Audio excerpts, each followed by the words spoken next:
to Ask a Puppy Trainer Show. This is where we answer all of your questions about puppyhood. I'm Bethany. And I'm Sparky from the Puppy Academy. We're excited you're here. And now, let's get to the show.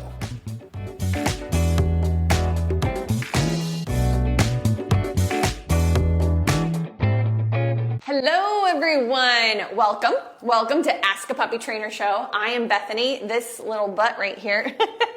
This is Whiskey. How cute is he?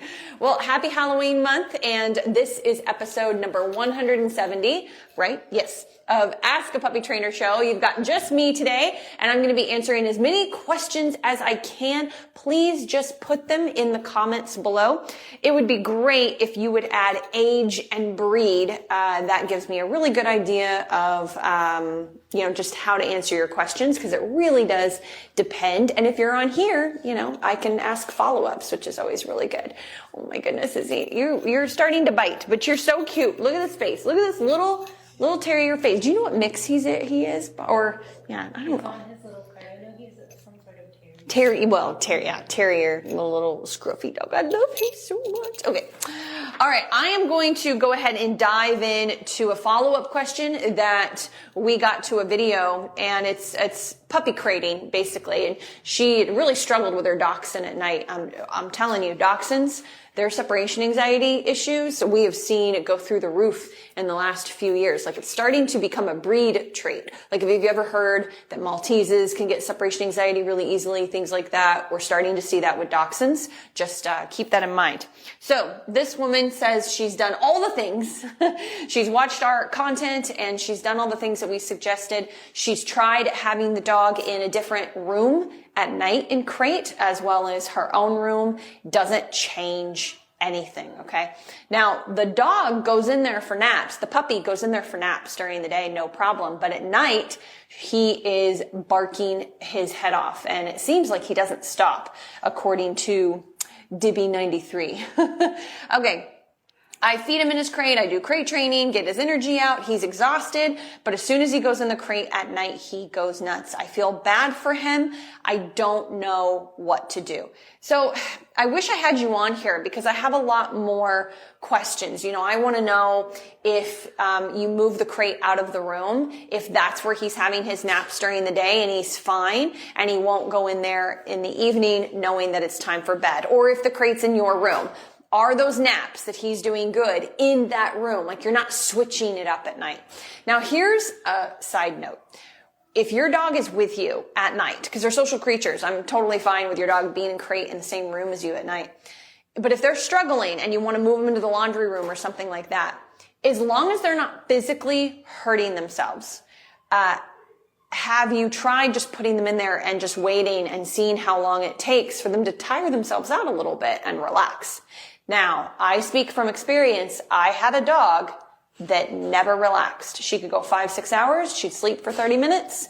Then she'd bark another 5-6 hours. So I don't want that. And it kind of sounds like that might be the case here. But I just want to mention that for many of you, a lot of times, as long as the dogs are just wanting attention, like that's all it is, they will tire themselves out 20, 30, 40 minutes and they'll go to sleep, and they'll learn that, like, by doing that, they learn to sleep in their crate, right? By just barking and then sleeping, and they're like, oh, I can sleep in my crate at night. This is no big deal.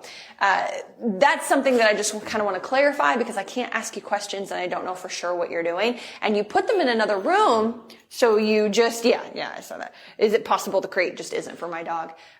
It's possible, is it possible for your dog to do that where you don't have to hear them? Okay. Where you can just go to sleep and you don't have to hear them. If that's not a possibility, then yeah, there's a few other things you could try. I'm going to be honest. Me personally, crate training for dogs is super important to me for a number of reasons. And 2 out of 4 of my dogs are not crated anymore. And so I've made those decisions, depending on the situation. But for me, I need them to be able to be crated through their whole lives for a whole number of reasons. But if I was struggling as much as you. There's definitely some little tweaks that I might make. I might try an X pen, or I might get a baby gate and block off like the laundry room, which maybe is just like a little walkway. I might try some of these things at night to see if that's the issue. But I'm going to be honest, a lot of times the dog might be quiet for the first few nights, the puppy might, and then they just start barking again. Like their new area becomes their new crate, basically. And so that's something that you can try, but just be prepared for that to be the situation. For me personally, I would make sure that it's tricky if he's taking naps in there during the day, but I would make sure that for 3 days, this dog, I don't know if we've already mentioned this to you, but this dog never naps outside of the crate. And so usually what happens is he gets tired enough, not because you've exercised him to death, because you could just be building a little athlete, that he gets tired enough, by the 3rd day that he sleeps in there at night. And then he starts to learn that he can sleep in crate without any issues. That would be the other thing if we were face to face that I would suggest, is that he's not sleeping on the couch with you. He's not like napping, snuggling in his dog bed, nothing. Like commit to 3 days and see if at the end of the 3 days, he will sleep in crate at night. And, so it's like, even if you see him, like he falls asleep, it's like, wake him up, take him for a potty and put him in crate. And so he's basically spending a lot more time in crate because he's not going to be out resting at all with the family. So little side note, if you haven't tried that, try that and see where that gets you. Okay, I want to answer we don't have any on TikTok. I'm going to answer some Instagram questions. Let me look at this real quick. Oh, please share your top tips for preventing littermate syndrome. 4-month-old golden mountain doodle brother and sister. You're so good. I just want to adopt this dog. Like, do they want, as he just bites me. Like, do they really want this dog? I mean, does Whiskey's owners really want this dog? I love you. I'm going to put you up though, because I need to talk with my hands. Yes, I am. Okay, here you go. I love him so much. Okay. Top tips for preventing littermate syndrome. I don't want to sound negative. I really don't, but I'm just going to be real. I'm a bit of a realist, and I'm pretty sure Sparky's a pessimist, so we're sorry. We don't have a lot of positivity for you here on the show. My personal opinion is that you can't prevent it, because they are littermates, and even if you keep them separate all the time, it's very, very hard. It takes a lot of work, and I would say even quite a bit of reprimanding once they, get to the age, and really teaching a valuable no. Advanced training. Like, it takes advanced training to have like 2 littermates playing together in the yard and being able to recall them off of each other. And so for me, and the reason I give that example is because that filters into being able to walk them together, and they don't feed off of each other. When they see dogs and people, they care about you first, not each other's energy. And that's hard to do with just 2 dogs in general close in age.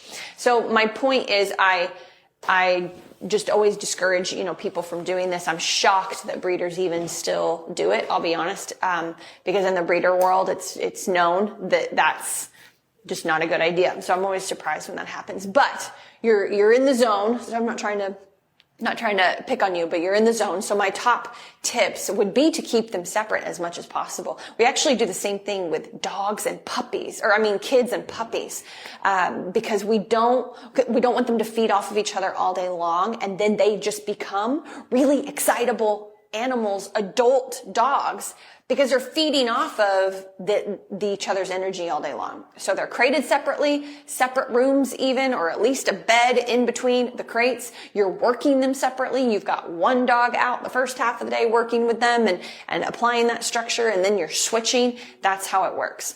I'm going to give you this example. That's my top tip, but this is the why. So I worked with a dog that was also working with a service dog trainer while I was doing off-leash training and behavior. And so it was really cool. I've only got to do that once, and it was for 2 young autistic children. And so the stakes were pretty high that this needed to work out.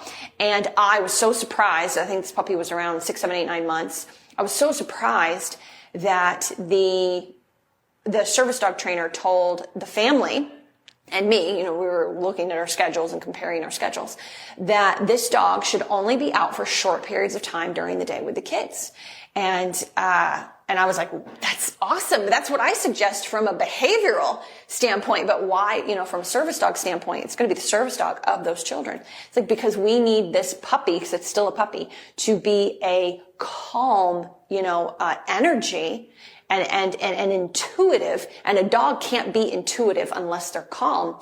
And if they're around the kids all day long, they're just going to be like the kid energy. And they're just going to be like this and, oh, sit and oh, come and then getting out of place. And it's just going to be this jittery, erratic energy. And so the dog needs to practice a lot of calm and be around a lot of adults who are calm and controlled. And then as the dog matures, they will get more time around the children, but it's in stages. You're looking at the same thing with the littermates, okay? They can have controlled play, several times a day, but what you're really going for is them to see you as number one and then spend calm time around each other. So what I would personally do is not only would I work them separately, but I would also have a crate in my living room area, and one puppy would be in crate while I work the other puppy, probably more calmly than usual. I'd be much more like sit, calm, like I would have a calmer energy so I don't get everybody excited. And I would work them around each other until they could both be in place, which is around 5-6 months old. One dog in place, back tied, while you work the other dog at a distance if you have room in your home. And so anyway, those are some of the things that I would work on. Obviously, being someone who does not nurture affection when the dog asks for it is really going to be the biggest part of this. If you're a person who every time your dog comes up to you, you're petting them rather than sometimes being like, no, not right now, so they can just turn around and go and be calm and lay down.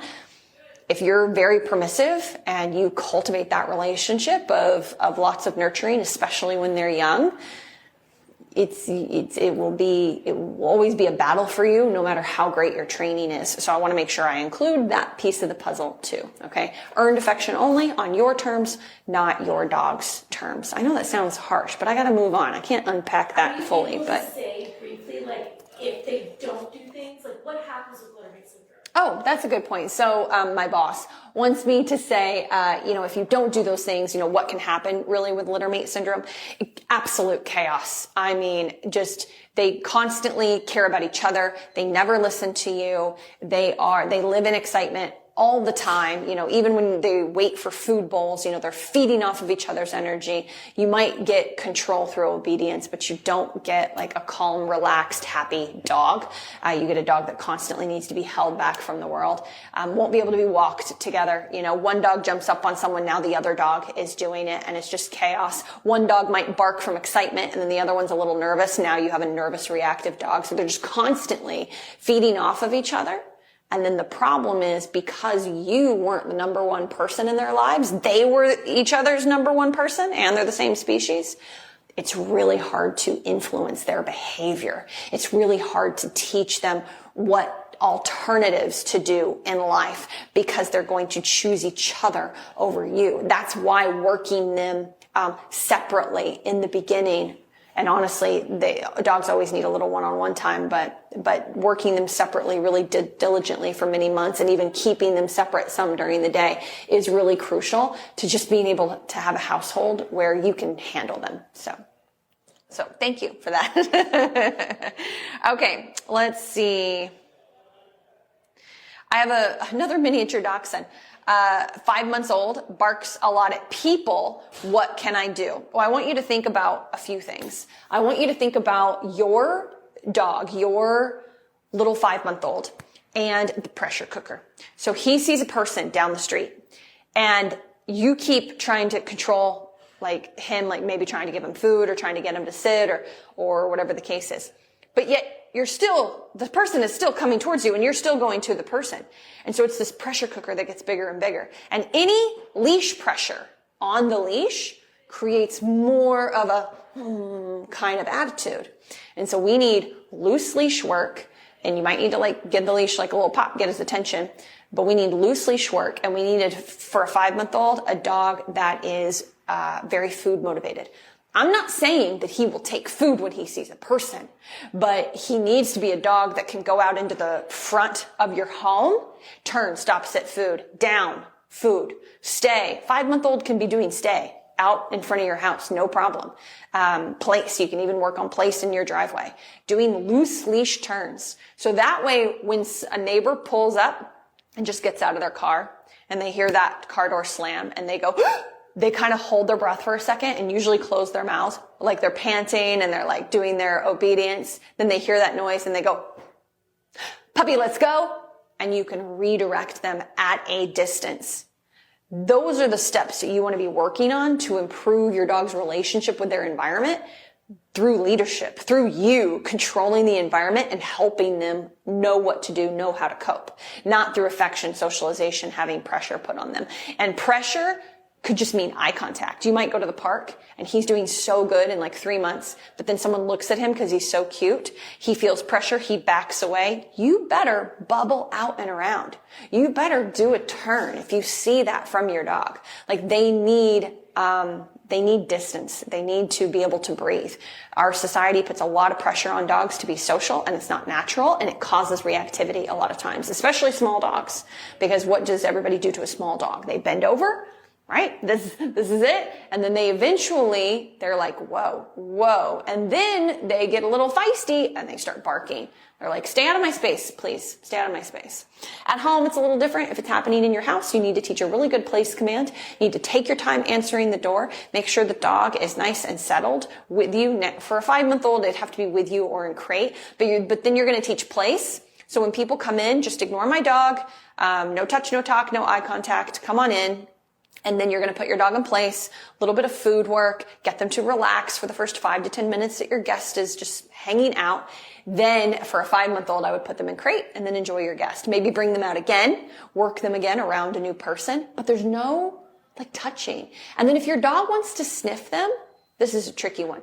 If your dog wants to sniff them, let your dog sniff them without the social pressure of being pet. Because if your dog is comfortable enough to not be barking, focus on you and be able to go to place, then they might feel braver and want a little, especially a feisty little dachshund, and want to be curious and sniff someone. But then the moment that person leans down to touch and invade their space, they break all trust in humans all over again, because humans don't act appropriately. They don't act like another dog would, like the way they're supposed to.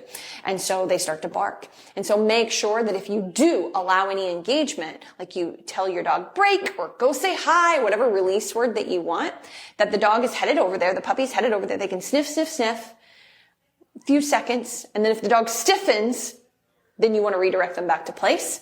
And if the dog is doing good, you could just drop the leash and have your guest totally ignore, but it has to be a guest that you trust. That's the key. There are some people that are so uncomfortable, don't know how to be with dogs, don't know how to take instruction, all kinds of, the whole list is long.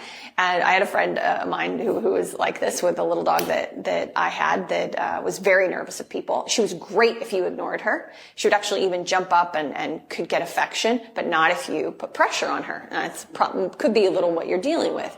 And as soon as someone did that, she would bark and back up. And then she would kind of get like a nervous bark and it would look cute, but it was a nervous bark trying to control the environment. Everybody could listen to me except this one person. And so I just had to crate her when she came over because she just couldn't help herself to like look and stare and then be like, oh, hi. And Happy would just lose it. And it was breaking trust in humans for my dog because she was so nervous and sensitive and reactive. And so I just had to crate her. And it probably took, I'll be honest, it took about a year to get her into a really good, confident place of like, oh, I just look to mom and she'll tell me everything I need to do. You know what I mean? And so it's really more about you and your relationship with your dog than the dog itself. Is there a way to work on socialization? Of course there is. But you don't want to kind of break that fourth wall like in theater. You don't want to go out into the audience until the dog is ready. And if your dog is barking at the end of a lead or every time someone comes in the house, then you're not ready to push actual socialization, actual physical interaction of any kind. You need to get control and trust and impulse control first. And so that's what I would focus on if I was you. Okay, moving on. 1-year-old Doodle hates to be brushed. How do I fix this? I hate the word fix, and sorry to nitpick here, but we really try not to use it in the dog world, just because, especially your dog is already 1 and there's a real issue with something. It's not about fix. It's about desensitizing. It's about building trust. And you could do that, but then if your husband or a friend or a groomer came in, your dog might not let them do it. Sometimes it does not transfer to other people. So that's why the term fix doesn't work. But what you can do is work on your relationship with your dog and go really slow. I don't have a breed. Oh, Doodle. Yes, I do. I have Doodle. So a lot of times with Doodles, the slicker brush is used, and it is so uncomfortable, guys. Like, Doodles don't have down. They don't have thickness like, say, a Husky or even a German Shepherd. My German Shepherd doesn't love the slicker brush either, but my point is, those slicker brushes that are so good for that fur, you're not supposed to go down to the skin. And I made this mistake with my little dog, Happy. She's a Maltese mix, didn't have a lot of down in her fur. And I made this mistake with her too, and she hated grooming, and we were always working on it. I had to always go nice and slow. Her whole long life of 17 years, I had to go so slow every time grooming her, because in the beginning stages, I didn't go slow. And she just, you get your skin tighten every time that brush, goes against their skin, or a comb or anything like that. So your goal, first of all, is to not touch their skin. And so you're just fluffing the fur itself. And depending on how long that fur is, you're going to just do the ends. And if you hit a mat, do not try to comb through that mat with a dog that's struggling. Avoid that spot. Come back to it later. Just cut the mat out. He just might not be super attractive for a while. And so you're working on building this up, and go slow. And I want you to have a food pouch on you that he can see, so he knows there's food, and it's filled with like his favorite thing, maybe tiny little pieces of turkey dog, or tiny little pieces of jerky, or liver, something. Freeze-dried liver. And so you break off tiny pieces, and you just have the brush sitting there. Make sure your dog knows how to lay down or place calmly. Otherwise, that's what you need to be working on first. And then you're going to just do a really simple good food pause. Good food pause. Like 5 to 10 times. What you're doing is you're loading your marker word. You're loading good. Then you're going to pick up the brush. Good food. Then you're going to do one little swipe. Good food. Now this is not like a full brushing. Like, if your dog really needs to be groomed, you're going to have to sedate that dog, take him to the vet, and let them shave him down while you work on this for the next 2 months so he can be ready for a proper grooming. I only say that because Doodles and Poodles, their hair gets so matted, and it's just really rough on them. It's really unfair on them. So if that's the situation, that's what you got to do while you're working on the grooming. That's fine. But anyway, you're going to just go nice and slow and desensitize. Desensitize, picking up a leg. Comb. Good. Put it down. Piece of food. You're going very slow. I would back tie this dog, and would potentially have a slip leash on the dog as well.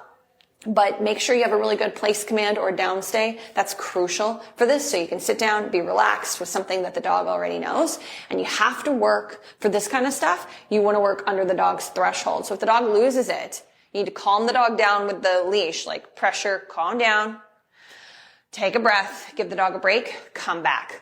In order to really work on something like this, if it's really bad, you're looking at 3 to 5 minutes, 3 times a day for a month. Like, this has got to be a big part of your training if it's really bad.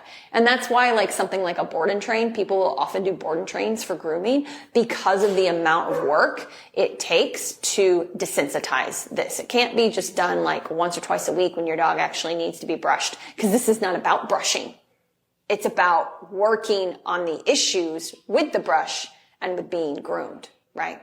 Now, if 1-year-old dog, if you get some feistiness, like maybe you lift the brush up, he's doing good, but he kind of bites at the brush, that's where the slip leash comes in. You would do a little bit of pressure. Hey, knock it off. And then, and the dog is in a down, like you're not lifting him up, but you are doing some pressure. Hey, knock it off. Pause. The pause is so important. Don't keep going. Relax. Then keep going. Like there needs to be a lot of breaks, a lot of breathing, a lot of pauses. Okay, I got to move on. All right. Tura Ventola says, thank you very much. That was helpful. I'm glad. When will the puppy nipping stop? Stephanie Goldman. It doesn't really stop. I mean, it depends on the breed. If you have a retriever, they will continue to bite you, bite the leash, bite clothes. A lot of dogs are prone to that. Malinois, German Shepherds, Retrievers. So we get a lot of those breeds that are very bitey their whole lives if it's not worked on, because it's part of their genetics. Australian Shepherds, Border Collies, sometimes they'll be like that too. Where can they work on it, Bethany? Yeah, so what I would say is, I don't know how it's set up now. Can they see the master class? They can get it. Where can they get it? Oh, no, if they're part of the online school. Oh, so they have to be part of the online school. Okay, so we don't have the master class available anymore. Okay, so we did like a webinar, master class. I don't know what you want to call it. It's fancy online terminology for I don't know, Instagram. So we had this class that we did that people were able to come and join and ask questions and see. Now we have, and it's just on nipping, and then we do another hour and a half on different scenarios of nipping and biting. So that's 2.5 hours of content on nipping and biting as part of our online school. That's not even the online school. It's not even the classes. It's literally 2.5 hours devoted to that issue because it's such a big issue. I would definitely need more specifics. Like, when are they biting? Aussie Mountain Doodle. That's like just a bunch of dogs put together. Okay, so it's a mutt, basically. And so you never know what they're pulling from. They're just, as far as breed goes. But I had a Maltese mix that would herd birds, so you never know sometimes where the genetics will come from. But when you have a dog that's being really nippy, just to give you the highlights, they need to be on a schedule. Like when they're in and out of crate. Crate is so crucial, not just for potty training, but for like building good leadership of like, I'm going to let you out and I'm going to work with you. And they tend to have more focused attention when you do that. So there's that aspect of it. The dog is on leash all the time. Whenever they're in crate, they have to wait. Even, I don't care if they're 8, 9, 10 weeks old, they have to wait in crate for permission to come out. You do that with the crate door. Then you put the leash on them in crate for a dog like this. It's nipping and biting. So you can show them how to walk into your home and how to be in your home, not to run to the back door and sit and wiggle for a treat to be let out to potty and then zoomies and then play because you think you need to get their energy out. And then you work on a little training and then play again and then pets and then you put them in a playpen maybe and then they're biting. And so we want to make sure that that's not happening, that you're on a strict protocol to help them understand what their energy should be in the home. And honestly, how you do that is they're on leash all the time and they are with you in a way that you can tell them no couch, no biting, like no affection right now. You just need to settle and you can really start to shape how they view you and how they view your home. When your kids come into the room, they shouldn't be able to run over there and grab onto fuzzy socks, which is like, I just had a German Shepherd that bites all the kids' fuzzy socks. And so that's why that came into my head. And it's like a 1-year-old. And they did the same thing. They were like, oh, like his biting has just never stopped. I'm like, no, because it has to be worked on. And so anyway, hopefully that gives you a few parameters to start with.